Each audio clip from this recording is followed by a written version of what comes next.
In wars today, there are three fronts: the battlefield itself in a place like the Gaza Strip, Lebanon, or elsewhere; the home front, where the missiles are fired and land; and public diplomacy fronts in places like the United Nations and the Security Council.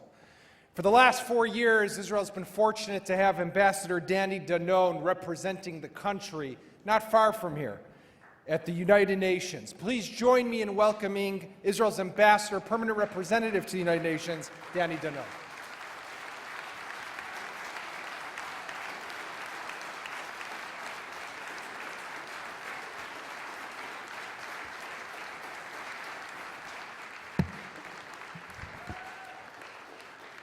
Shalom. Wow. Thank you, Yaakov. I'm not used to such a warm introduction. Minister Anegbi, I have so many friends here in this building today. I think maybe we should bring the JPOS conference to the UN one day to show them what is the real support for Israel.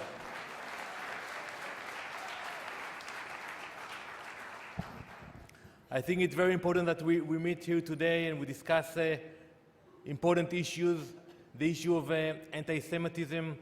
We also what happened in Poway, California, in Pittsburgh, in Europe, everywhere.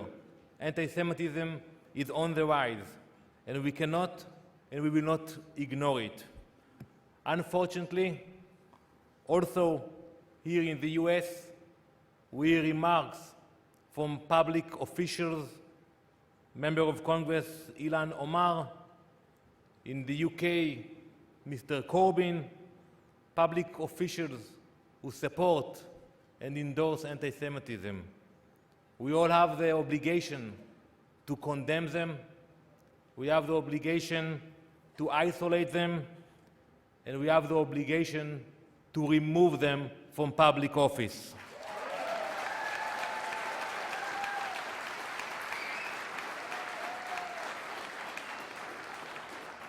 Let me share with you some numbers about anti-Semitism. Israel represents 0.1% of the world's population, but Israel receives 78% of UN condemnations. Not Iran, not Syria, not Yemen, not North Korea, but Israel. The hypocrisy is mind-blowing. The International Holocaust Remembrance Alliance states, and I quote, that when Israel and only Israel is held to higher standard and treated differently than other countries, anti-Semitism is at play. Even at the UN, we see that. We saw what happened last April in Israel when the Hamas launched an attack against our communities. They committed a double war crime because they targeted civilian population in Israel and they were hiding behind civilians in Gaza. Do you think that the Security Council held a special session about that? Maybe the General Assembly, one of the committees. The only thing that happened that week in the UN, there was a session of the Security Council, they call it Arya Formula, and they decided to condemn the Jewish communities in Judea and Samaria. Shame on them for doing that.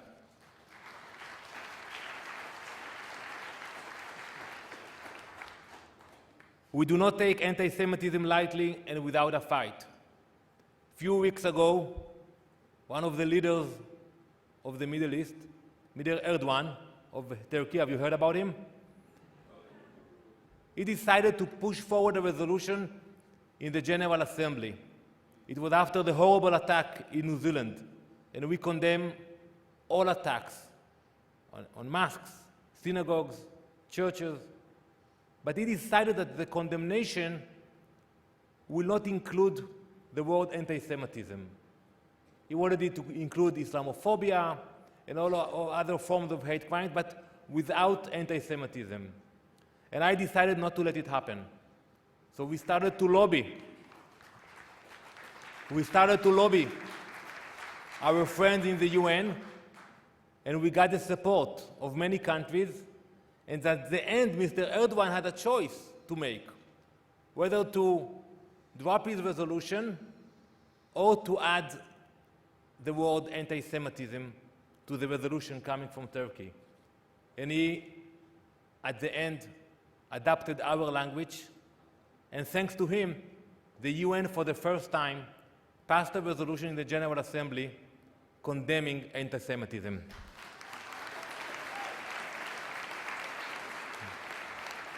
My friends, this is not enough. We have to stand tall and to take the initiative. That's why I met with all the ambassadors of the EU, with our friends from the US, Canada, Australia, and many other countries. And I asked them that we convey a special session of the General Assembly on the issue of anti-Semitism. It wasn't easy, but I am very proud to announce here today that 10 days from today, on the 26th of June, the General Assembly will meet on a special session on the issue of fighting anti-Semitism.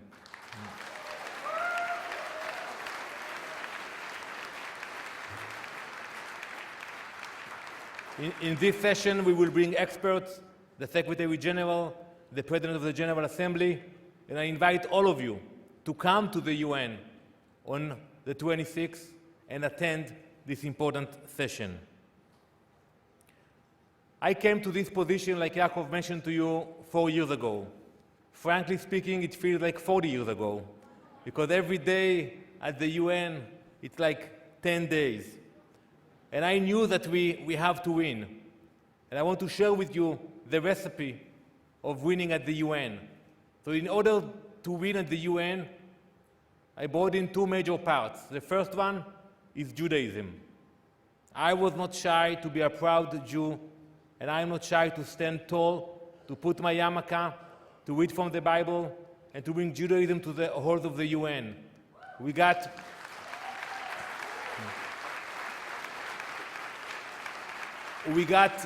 Yom Kippur to be recognized as an official holiday.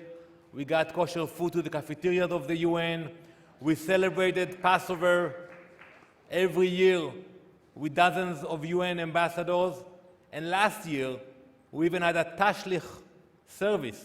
And you know, it's very comfortable because we have the East River. So we can throw the bread to the river. And believe me, you need a lot of bread when you speak about the sins of the UN. They have a lot of things to do there.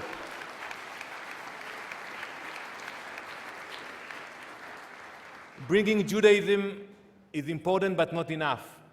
We bring Israel to the UN, and we bring the UN to Israel. We actually took more than 80 UN ambassadors. Minister Hanegbi met them in Israel a few times. So when you take those ambassadors from different countries and you bring them to Israel, they get it. But before getting to Ben Gurion, we stop in Poland. We visit the death camps. We march in Auschwitz. And I want to share with you, after my visit a few months ago in the March of the Living, one of the ambassadors from a very important country in Asia came to me and told me, Danny, I will be very honest with you. Every time I had a delegation, I took them to see the UN, and there is a Holocaust exhibit. I never really understood what it's all about, so I just ignored it and showed him the halls of the UN. But after I visited Auschwitz, after I went to Yad Vashem, after I visited Israel, the first thing I do with every visitor I have in the UN, I start with the exhibit about the Holocaust. So we have the obligation of educating also leaders, also educators. We think that everybody are knowledgeable. It is not the case. And when the ambassadors come to Israel, when they walk in Ir David, in the city of David, in the old city of Jerusalem, they understand that if you deny the connection of the Jewish people to Jerusalem, you actually deny the connection of Christians to Jerusalem. And if you allow UNESCO or the Human Rights Council to pass resolutions condemning our eternal connection to Israel, you are actually voting against yourself. So those visits are very important, and we see the results. We are winning in the UN. When I became the first Israeli to chair a UN committee, it was a great victory. 2 weeks ago, a diplomat from our mission, Anat Tzin, was elected to become a deputy chairman of one of the committees. We had a great ambassador, your ambassador, Nikki Haley, at the UN. Yes, she deserves it. And together we had so many victories. We put a resolution on the floor of the G8 to condemn Hamas for the first time in the General Assembly. We got the votes of 87 member states who supported this resolution, and only 57 voted against that. We take the initiative and we win even in a hostile place like the United Nations. Last week, the Security Council adopted another resolution about MIAs, not the Israeli ones, a global one, a very important resolution. And we are committed to do everything we can to bring back the bodies of Oron Shaul and Adar Goldin. And this resolution that passed in the Security Council will help us to promote this important issue. My friends, I speak the truth in the halls of the UN. And I don't know if you followed my speech in the Security Council a few weeks ago when I took out the Bible and read from the Bible. By the way, this speech became viral. So many languages, so many countries. People saw it, that when you believe in your Bible, it's effective. And I told my colleagues in the Security Council that I will not speak about our security. I will speak about our rights. So first of all, we have the biblical right to the land. For me, that's enough. But if it's not enough for the ambassadors, I explain them about the historical right to the land. They should read history. They can read the book of Mark Twain. We can prove our case.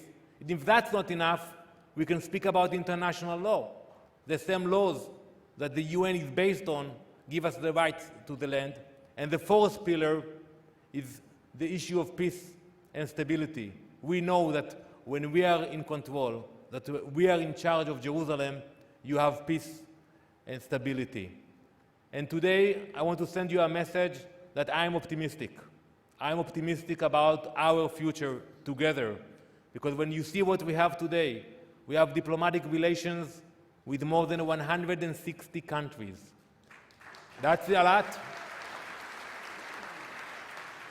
We have some quiet negotiations with few other countries, and I think in the near future you will see that they become public.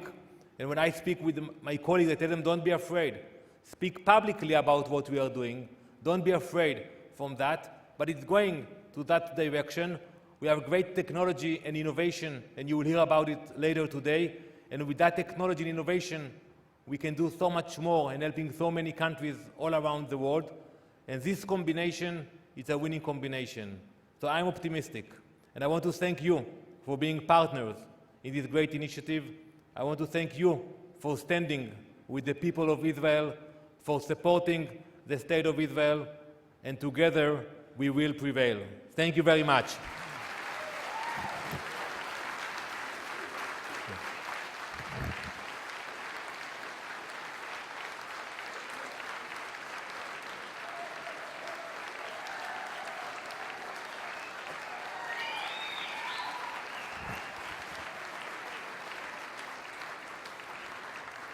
Thank you very much, Ambassador.